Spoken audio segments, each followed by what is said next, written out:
Hello बच्चों, कक्षा 9वीं की सामाजिक विज्ञान की क्लास में आपका बहुत स्वागत है। बेटा नागरिक शास्त्र पढ़ रहे हैं।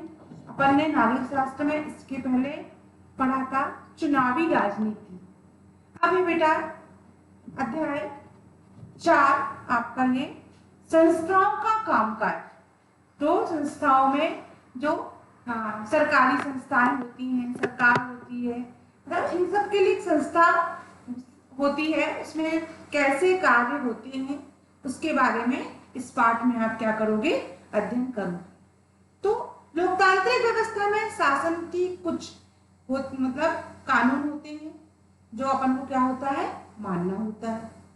संस्थाओं के साथ और संस्थाओं के भीतर रहकर कार्य करना होता है। तो आज पर संस्थाओं के कामकाज बेटा इसके बारे में अपन थोड़े से क्वेश्चन आंसर आपको बताऊंगी मैं। तो जो सरकारी नौकरियों में सामाजिक और शैक्षणिक दृष्टि से आरक्षण मिलता है, तो वह मतलब जो अपन जो सरकारी नौकरियों में कामकाज होते हैं, तो सरकारी नौकरियों में सामाजिक और शैक्षणिक दृष्टि से आरक्षण कैसा होता है, मतलब कितने फीसदी होता है। फर्स्ट ऑप्शन है बेटा उसमें 21%, 27%, 30% और 35% तक जो होता है। तो कितना आरक्षण दिया गया है सरकारी नौकरी और सामाजिक उसमें, तो बेटा 27% आपको नौकरियों में क्या मिलता है, आरक्षण मिलता है।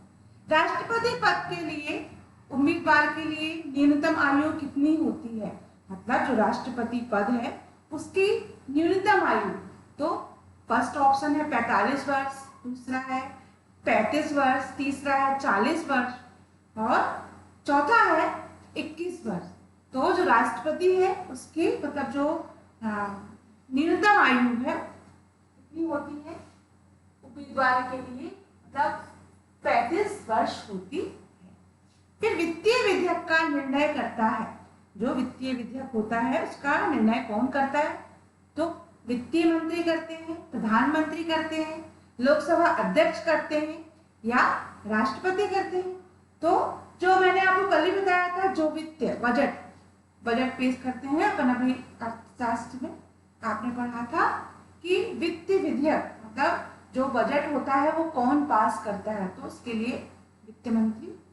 तो वित्तीय विधेयक का जो निर्णय होता है वह कौन लेता है, इसके लिए ऑप्शन है वित्त मंत्री, प्रधानमंत्री, लोकसभा अध्यक्ष या राष्ट्रपति। तो इसके लिए राष्ट्रपति हैं जो क्या करते हैं, अपना क्या लेते हैं, इसका निर्णय, मतलब जो बजट होता है उसको निर्णय लेने में राष्ट्रपति की मुख्य भूमिका होती है। राज्यसभा के सदस्य के लिए न्यूनतम आयु क्या होती है, मतलब जो राज्यसभा है उसके सदस्यों की न्यूनतम आयु 21 वर्ष, 25 वर्ष, 30 वर्ष या 35 वर्ष।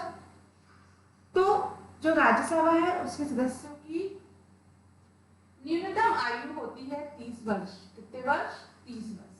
किस राज्य का राज्यपाल किसका अनिवार्य अंग रहता है, मतलब किसी राज्य का राज्यपाल है जो उसका अनिवार्य, मतलब किस संसद का, विधानसभा का, न्यायपालिका का या राज्यसभा का, तो वह क्या होता है, विधानसभा का क्या होता है। किस राज्य का राज्यपाल जिसका अनिवार्य रहता है वह विधानसभा का, ठीक है। किसी राज्य का राज्यपाल किसका अनिवार्य अंग रहता है, तो जो विधानसभा होती है उसका अनिवार्य अंग कौन होता है, राज्यपाल। किसी राज्य का सर्वोच्च न्यायालय के मुख्य न्यायाधीश की नियुक्ति कौन करता है, जो सर्वोच्च न्यायालय है उसके, मतलब जो सर्वोच्च न्यायालय के मुख्य न्यायाधीश की नियुक्ति कौन करता है, तो ऑप्शन है बेटा कानून मंत्री, प्रधानमंत्री, गृह मंत्री, राष्ट्रपति। तो उसका जो है जो नियुक्ति है सर्वोच्च न्यायालय के मुख्य न्यायाधीश की, तो वो कौन करते हैं, राष्ट्रपति करते छोटे छोटे प्रश्न हैं, आपको परीक्षा की दृष्टि से 1 नंबर के प्रश्न। फिर है बेटा, राज्यसभा के सदस्यों को नामजद करने का अधिकार किसको है? जो राज्यसभा के सदस्य हैं उनको नामिनेट, मतलब जो टिकट वगैरह या उनका नाम नॉमिनेशन या उनको जो तो नामजद करने का अधिकार किसको है? ऑप्शन है बेटा, राष्ट्रपति को, प्रधानमंत्री को, राज्यपाल को या सर्वोच्च न्यायालय। तो राज्यसभा के सदस्यों को नामजद करने का अधिकार राष्ट्रपति को होता है। किसको होता है? राष्ट्रपति। फिर राज्यसभा के सदस्यों की संख्या कितनी होती है? मतलब राज्यसभा के सदस्य संख्या 300, फर्स्ट ऑप्शन है 300, सेकंड ऑप्शन है 275, थर्ड है 300 250 और फोर्थ है 350। तो ऐसे बेटा जो राज्यसभा के सदस्यों की संख्या होती है 250। कितनी होती है? 250। आप 1 नंबर के प्रश्नों को अच्छे से देखोगे बेटा। ये परीक्षा की दृष्टि से आपको रोजी में हम लोग बताते हैं, सारे टीचर्स आपको बताते हैं कि इस बार 30 नंबर के आपको 1 नंबर 2 के प्रश्न आएंगे। तो सबसे पहले है लोकसभा के, एक वाक्य में उत्तर देंगे बेटा। इसका एक वाक्य में उत्तर लिखें। तो लोकसभा के सदस्यों के लिए न्यूनतम आयु क्या है? जो लोकसभा है उसके सदस्यों की न्यूनतम आयु क्या है? तो उसके उनके सदस्यों की न्यूनतम आयु है 25 वर्ष। 25 वर्ष। इसका क्या हो गया? आंसर हो गया। फिर उसके बाद है भारत में मौलिक अधिकार का संरक्षण, मतलब जो भारत के मौलिक अधिकार है उनका संरक्षक कौन है? तो उसका संरक्षक है सर्वोच्च न्यायालय। इसका आंसर हो गया बेटा सर्वोच्च।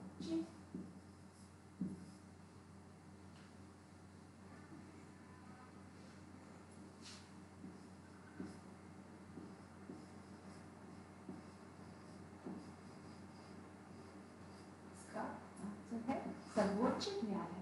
फिर राज्यपाल को पद की शपथ कौन दिलाता है? जो राज्यपाल होते हैं उनको पद की शपथ कौन दिलाते हैं? तो उसके लिए भी उच्च न्यायालय के मुख्य न्यायाधीश होते हैं, जो मतलब राज्यपाल के पद की शपथ दिलाते हैं। उच्च न्यायालय के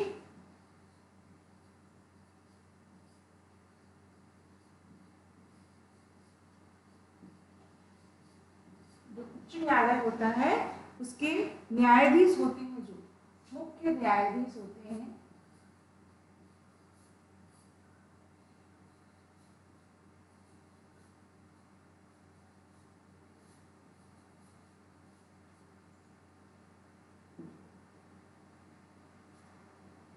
वो उसको उनको शपथ दिलाते हैं। फिर है चौथा, राज्यसभा सदस्य के निर्वाचन के लिए न्यूनतम आयु कितनी होती है? तो आपको बताऊं, राज्यसभा सदस्य की के निर्वाचन के लिए न्यूनतम आयु होती है 30 वर्ष। कितनी होती है? 30 वर्ष। तो आपको परीक्षा की दृष्टि से बेटा ये एक वाक्य में उत्तर दो। इसके आपके आंसर है। पहला है लोकसभा सदस्य की न्यूनतम आयु क्या होती है? तो वो है सदस्यों, मतलब जो सदस्यता के लिए जो लोकसभा में सदस्यता बन लेना चाहते हैं उनकी न्यूनतम आयु होती है 25 वर्ष। और भारत में मौलिक अधिकार का संरक्षण सर्वोच्च न्यायालय। फिर तीसरा है राज्यपाल के पद की शपथ कौन दिलाता है? तो उच्च न्यायालय मुख्य न्यायाधीश जो होते हैं वह राज्यपाल को क्या करते हैं? शपथ दिलाते हैं। फिर राज्यसभा सदस्य के निर्वाचन के लिए न्यूनतम आयु कितनी होती है? तो इसके लिए आयु होती है 30 वर्ष की आयु जो होती है वो निश्चित होती है। फिर है सरकार की कार्यपालिका का प्रधान कौन होता है? राज्यपाल, मतलब मुख्य, मतलब राज्य की कार्यपालिका का प्रधान कौन होता है? तो जो राज्य राज्य की कार्यपालिका मतलब जो अपना राज्य होता है उसकी कार्यपालिका का प्रधान कौन होता है? उसका प्रधान होता है मुख्यमंत्री। कौन होता है? मुख्यमंत्री। जो अपने देश के प्रधान है वो कौन, अपने राज्य के प्रधान कौन है? मुख्यमंत्री है। उसके बाद है बेटा सरकार का मुख्य कौन होता है? जो सरकार होती है उसका मुख्य कौन होता है? जो अपनी केंद्रीय सरकार है उसके मुख्य कौन है? उसके मुखिया है प्रधानमंत्री। कौन है? प्रधानमंत्री। तो जो अपनी सरकार है उसका प्रमुख कौन है? प्रधानमंत्री है। अपर हाउस किसे कहा जाता है? अपर हाउस जो होता है उसे अपर हाउस किसे कहते हैं? अपर हाउस कहते हैं राज्यसभा को। किसे कहते हैं? राज्यसभा को क्या कहते हैं? अपर हाउस कहते हैं। आंसर है राज्यसभा। राज्यसभा को अपन क्या कहते हैं? Upper house. किसे कहा जाता है? तो राज्यसभा को अपर हाउस कहा जाता है। जब हम सरकार के बारे में बात करते हैं तो इसका तात्पर्य आमतौर पर किसका होता है? जब हम सरकार के बारे में कोई बात करते हैं तो उसका तात्पर्य आमतौर पर किसका होता है? तो वह होता है कार्यपालिका का। तब सरकार की जो कार्य प्रणाली है वो उसे कहते हैं कार्यपालिका। जो कार्यपालिका का कार्य करता है। बेटा एक वाक्य में उत्तर दो, एक शब्द में उत्तर दो। ये एक एक नंबर के प्रश्न है बेटा और उनके आपको मैंने आंसर्स भी लिख के बताए हैं, आप उनको अच्छे से देखोगे बेटा। फिर है अति लघुमती। ये 2 नंबर के प्रश्न है बेटा परीक्षा की दृष्टि से। तो राजनीतिक संस्था के से क्या अर्थ है? जो राजनीतिक संस्था है उससे देश की सरकार और राजनीतिक जीवन के आधार पर नियमित करने वाली प्रक्रिया का समूह राजनीतिक संस्था कहा जाता है। तो राजनीतिक जीवन के आचार को नियमित करने वाली जो प्रक्रियाएं होती हैं, जो गतिविधियां होती हैं सरकार में, वह राजनीतिक संस्था, उसे क्या कहते हैं? राजनीतिक संस्था कहा जाता है। तो राजनीतिक संस्था किसे कहते हैं? इसमें राजनीतिक जीवन के आचार की नियमित करने वाली प्रक्रियाओं को समूह को राजनीतिक संस्था कहा जाता है। फिर गठबंधन सरकार मतलब साझा सरकार किसे कहते हैं? जो सरकार गठबंधन से बनती है, गठबंधन सरकार किसी एक दल का बहुमत ना आने पर, जब 2 या 2 से अधिक मिलकर, मतलब किसी एक दल का पूर्ण बहुमत नहीं आया तो 2 से 2 अधिक दल मिलकर अगर कोई सरकार बनाते हैं तो उसे क्या कहते हैं? साझा सरकार कहा जाता है और इसे गठबंधन सरकार भी कहते हैं। फिर है कार्यपालिका से क्या आशय है? तो कार्यपालिका से आशय व्यक्ति ऐसे निकाय जिसके पास देश के संविधान और कानून के आधार पर प्रमुख नीति बनाने के फैसले लेते हैं और उन्हें लागू करने का अधिकार होता है, वह कहलाते हैं कार्यपालिका। मतलब कार्यवाहक किसी भी कार्य को, मतलब व्यक्ति ऐसे निकाय जिसके पास देश के संविधान और कानून के आधार पर प्रमुख नीति बनाने और फैसले लेने और लागू करने का अधिकार होता है, उसे क्या कहते हैं? कार्यपालिका कहा जाता है। उसके बाद में बेटा न्यायपालिका क्या होती है?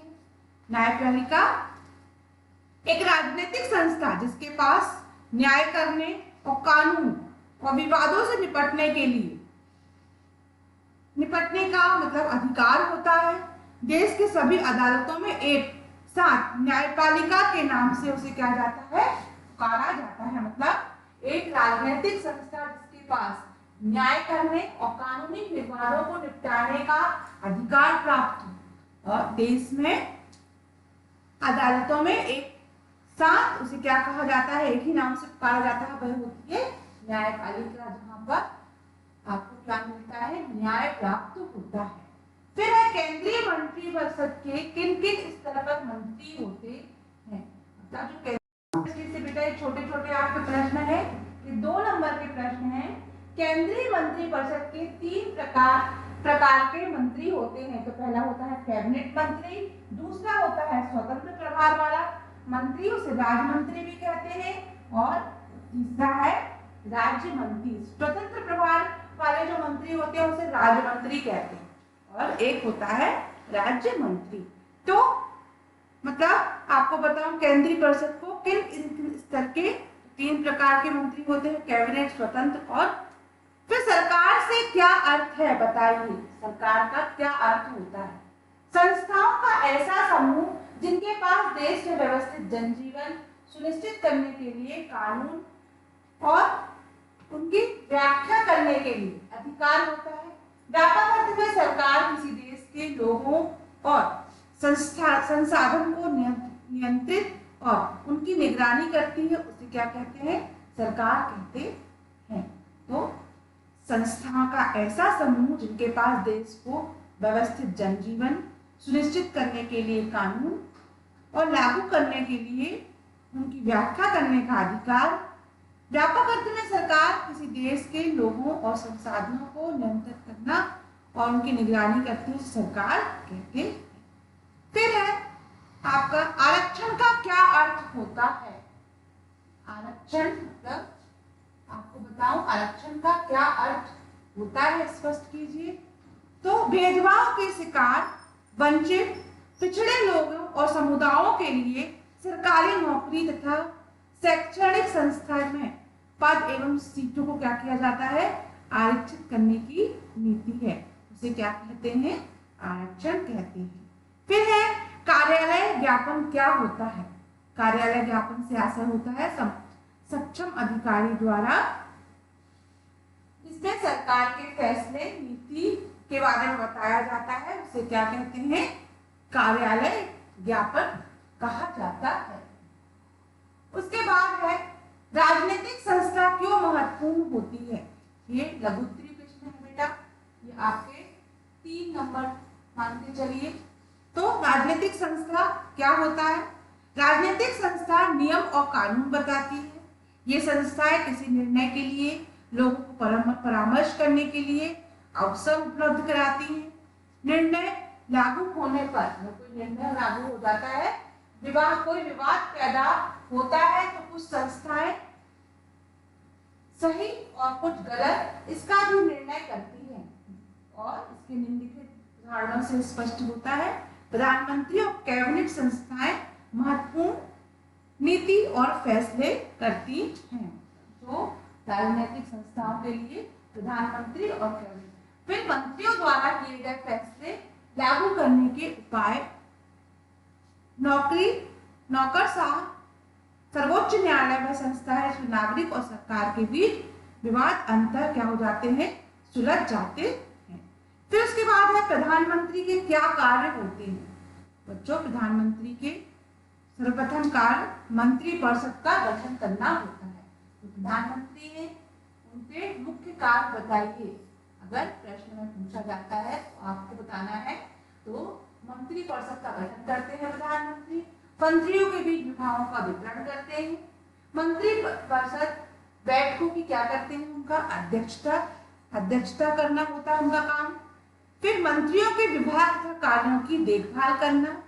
प्रधानमंत्री राष्ट्रपति तथा मंत्रिमंडल के बीच कड़ी का काम करते हैं। जो प्रधानमंत्री होते हैं वह राष्ट्रपति तथा मंत्रिमंडल के बीच कड़ी का काम करते हैं।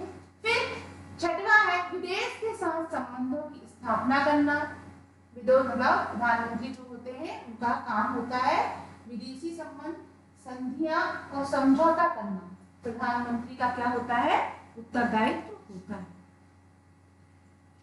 राष्ट्रपति के संकटकालीन अधिकारों का प्रयोग भी प्रधानमंत्री का कार्य है। प्रधानमंत्री के पद का महत्व लिखिए। तो प्रधानमंत्री हैं जो उनके पद का क्या महत्व है। प्रधानमंत्री द्वारा पद का विशेष महत्व होता है, प्रशासनिक व्यवस्था का आधार होता है, मंत्रिमंडल के वो अध्यक्ष होते हैं और राष्ट्रपति का प्रमुख परामर्शदाता होते हैं, लोकसभा का नेता होते हैं वो, और राष्ट्र की प्रशासनिक आर्थिक, देखिए बेटे प्रधानमंत्री के पद के महत्व, प्रधानमंत्री राष्ट्र का नेतृत्व करते हैं। विदेश में प्रधानमंत्री शासन संबंधी नीतियों का प्रमुख प्रवक्ता होते हैं। तो प्रधानमंत्री के कार्य,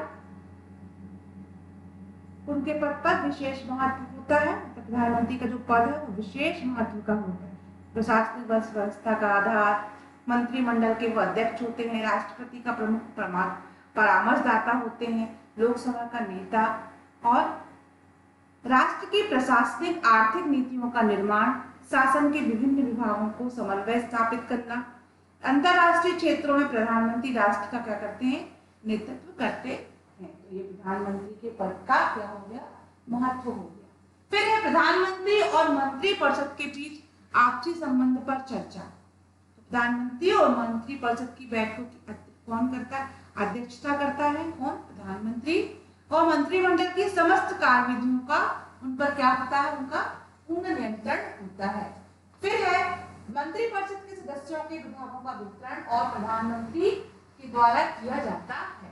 प्रधानमंत्री के भी विभागीय परिवर्तन कर सकते हैं और उनके त्यागपत्र की भी मांग कर सकते हैं। अगर कोई मंत्री अच्छे से कार्य नहीं करेगा या उसमें कोई दोष दिखेगा तो प्रधानमंत्री को यह अधिकार है कि वह उससे त्यागपत्र भी मांग सकते हैं। केंद्रीय मंत्रिपरिषद का गठन किस तरह होता है, जो केंद्रीय मंत्रिपरिषद है उसका गठन कौन करता है, लोकसभा के बहुमत बल पर राष्ट्रपति प्रधानमंत्री को नियुक्त करते हैं। प्रधानमंत्री की सलाह से मंत्रियों की नियुक्ति होती है। राष्ट्रपति के लिए आवश्यक है कि लोकसभा के बहुमत प्राप्त दल के नेताओं को ही प्रधानमंत्री चुने। मतलब जो लोकसभा से बहुमत से, बहुत प्रचंड बहुमत से जो प्राप्त, मतलब उनको प्राप्त होता है, तो उनको क्या किया जाता है, प्रधानमंत्री चुना जाता है। मंत्रियों के चुनाव से राष्ट्रपति प्रधानमंत्री का परामर्श बनाने के लिए बाध्य हैं। तो जो अन्य मंत्री होते हैं उनके चुनाव में राष्ट्रपति प्रधानमंत्री का परामर्श बन। फिर संविधान में एक निश्चित किया गया है कि मंत्रिमंडल में कितने मंत्री होंगे, उनकी संख्या आवश्यकता अनुसार प्रधानमंत्री निश्चित करते हैं और मंत्री को प्राय एक या एक से अधिक विभाग का अध्यक्ष बनाया जा सकता है। मतलब किसी भी मंत्री को एक या एक से अधिक विभाग का अध्यक्ष बनाया जा सकता है। फिर विधायिका क्या होती है, जनप्रतिनिधियों के सभा जिसके पास देश का कानून बनाने का अधिकार होता है। कानून बनाने के अलावा विधायिका को कर बढ़ाने, बजट बनाने और दूसरे वित्तीय विधियों को बनाने का विशेष अधिकार होता है, इसे विधायिका कहा जाता है। तो बेटा ये परीक्षा की दृष्टि से आपके 1 नंबर और 2 नंबर के और 3 नंबर के प्रश्नों को आज मैंने बताया। ऐसा आपको बहुत अच्छे से समझ में आया होगा। आप परीक्षा को ध्यान में रख के प्रश्नों को पढ़ें, याद करें। धन्यवाद बच्चों।